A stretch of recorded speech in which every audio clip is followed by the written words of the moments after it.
My name is Heidi Duff, and I was diagnosed in 1998 with stage 4 colon cancer. It's actually rectal sigmoid colon cancer.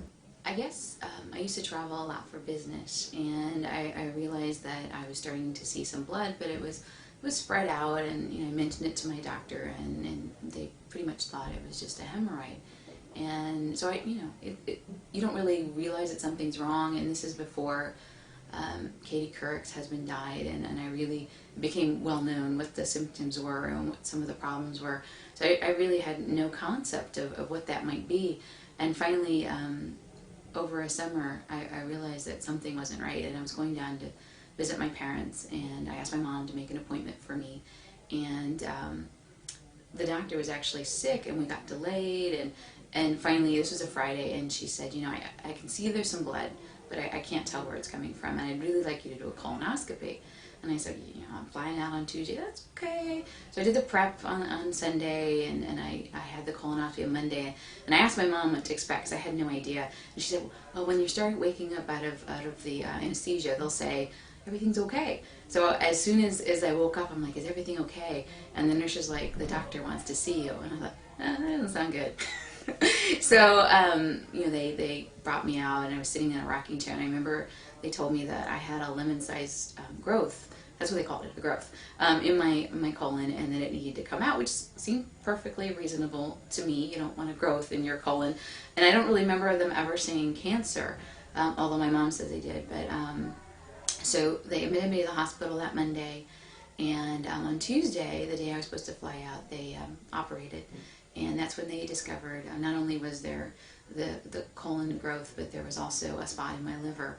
And so the surgeon took out everything, looked at everything, and he ended up taking out a lobe of my liver.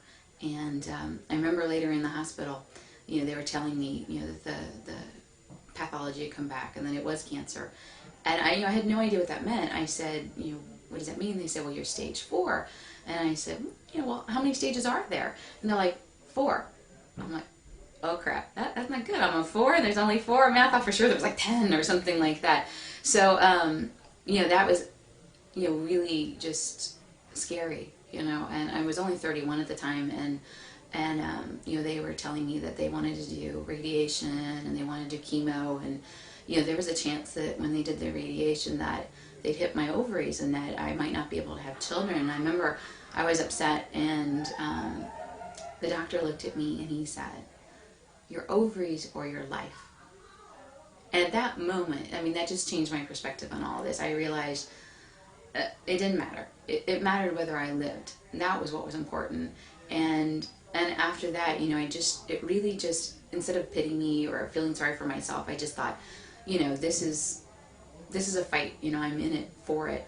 And I was in the hospital for 10 days, and then we put a port in, and see the scar if you want. They put a port in, and that's how I got my chemo, because I don't really have very good veins. And I did 8 months of 5-FU and leucovorin. The new drugs they're new to me. The drugs that are out there now weren't available. They were on trial, so I had all the old drugs, and I did 28 days of radiation, which is really difficult. And I think for me the longest lasting effect is just is the sense of tiredness and being worn out. But also, it did end up affecting my ovaries, which don't work anymore. But, I'm here almost 11 years later, and that's worth it. Everything they did was worth it. I think the way cancer has changed my life, it's really just, for me, I felt like I was given a second chance. And I know it sounds crazy, but sometimes, and this just sounds so odd to say this, but that sometimes cancer is a good thing. It does help you change your life, and I feel like we're all given chances in our life to make changes. There are times when we have the wrong job, or we're dating the wrong person, and we know it, but we don't change. We just keep on working at our job because we need the money, or maybe there's no one else exciting around to date, or whatever it is, but you just keep on doing that. And I think we all get signs that we need to change our life, and I think I got those signs. I worked for a wonderful company, but it wasn't the right one for me, and I knew that, but I wasn't willing to change, or I didn't think I did. And I felt like getting a cancer diagnosis was really literally a kick in the ass, but just that was my final chance to make a change in my life, and I knew it. I was given a second chance, and I had to do something with that. And for me, that was talking about getting cancer at a young age. And I don't think of myself as somebody who'll tell you my whole life story. I mean, I'm kind of shy and I'm a little private, but I just decided, and that's one reason why I decided to do the Colondar, is that if I can do this, if I can give up my privacy, if I can save one person, just one person, from going through what I went through,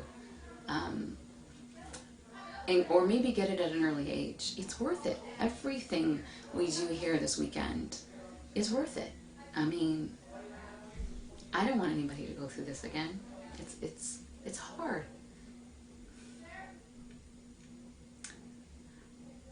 But if I can keep one person from going through this, it's worth it.